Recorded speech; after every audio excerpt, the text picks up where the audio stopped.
Next, we're going to move on to recruitment, which I think is back on the other page. I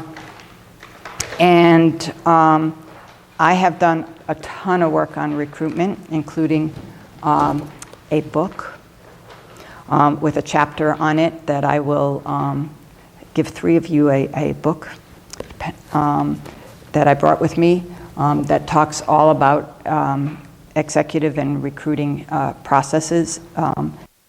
That's what we're going to talk about now. The best thing to start with is get that job description done. Review your job description, determine if it's still what you need. Many times a position has changed. You need someone who's more management, or you need someone who's more technical oriented. So this is a perfect time when you have a vacancy to redo the job description if it's not working. Talk to your other managers, talk to your staff. What worked with that position, what didn't work, so that you know what the right position materials are. And then develop a profile. These, I'm going to share these with you. These are, I don't remember how many I have anymore. It's definitely over 60. But these are some of the profiles. This is one for the city of Stamford. I did a human resources director. It's like 8 pages of everything about the organization and the position. And I have others here, so I'll start. I find what's really great about this is it puts your position in highlight compared to everyone else. As you know, everybody is recruiting. If you have this beautiful, colorful thing all about your organization, all about the job, including an administrative assistant, if you have a profile with all these pretty pictures and all this information about your organization, as an administrative assistant versus all the other ones that just little lines down the column when you're going online to look for positions, you're going to stand out. And standing out is important. The profile also can be used to really promote your organization, promote your objectives. It's great for a nonprofit to talk about your causes and things of that sort.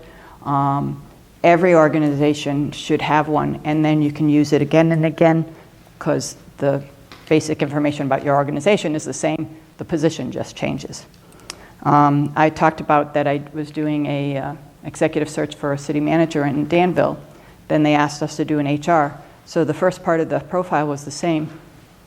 The second part about the job was different. So it was very easy to get that out quickly, which is what they wanted from us.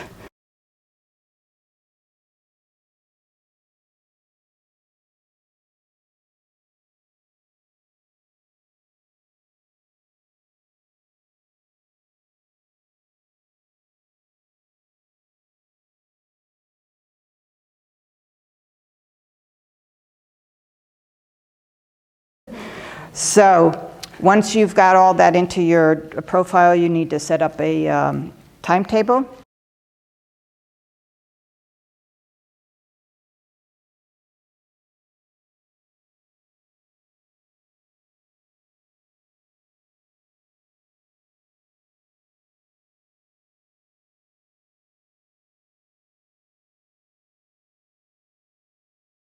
Proactively recruit. Most people just put it out in an advertisement and hope something's going to happen. You need to contact, for example, that engineering job. I contacted every engineering association there was that does bridges and roads and dams and all of those things, because there's an organization for everything. And I contacted all those engineers and that organization to let them know. That was one of my more difficult ones. I sent out 1,700 emails, I think, over a 2 or 3 week period. The same with human resources. There is associations of human resources. There's the SHRM chapter right here in Kentucky, in Louisville. You find those professional organizations and let them know about the positions that are available, and they may not be interested, but they'll know someone who's interested.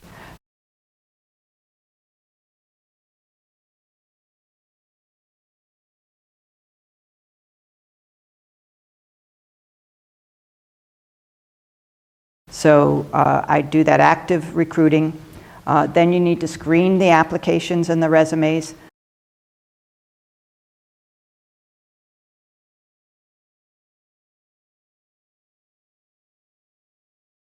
One of the advantages I find on the higher level positions is you may say you want 10 years experience and a bachelor's degree, but you get people with 12, 15, 20 years with a master's degree.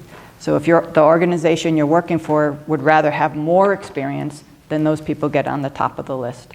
And everybody's happy because they walk in and can do the job very quickly. And then testing.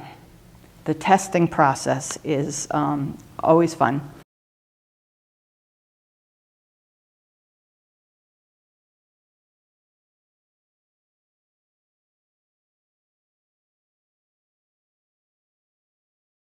The guys here in Middletown that are public works direct guys that do the snow plowing, when we get snow, they need to know how to snow plow. So what we did for a test in another organization was we put out white cones and orange cones. The white cones were the snow, the orange cones were the cars and the mailboxes. You do not want to hit the cars and the mailboxes, because guess who gets to pay for that?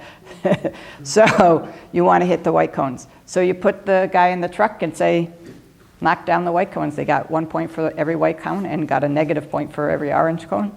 And those people who said they know how to snowplow and have really never done it didn't touch a single white cone. They were too afraid to get an orange cone because they knew they were going to get negative points. So they really didn't know how to do it. And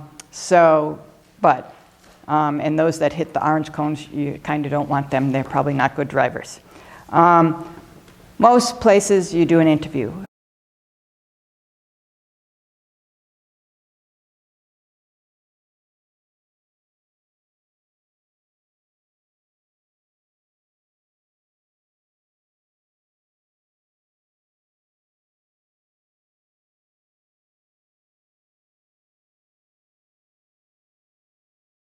And then the job offer with the letter and when they're going to start.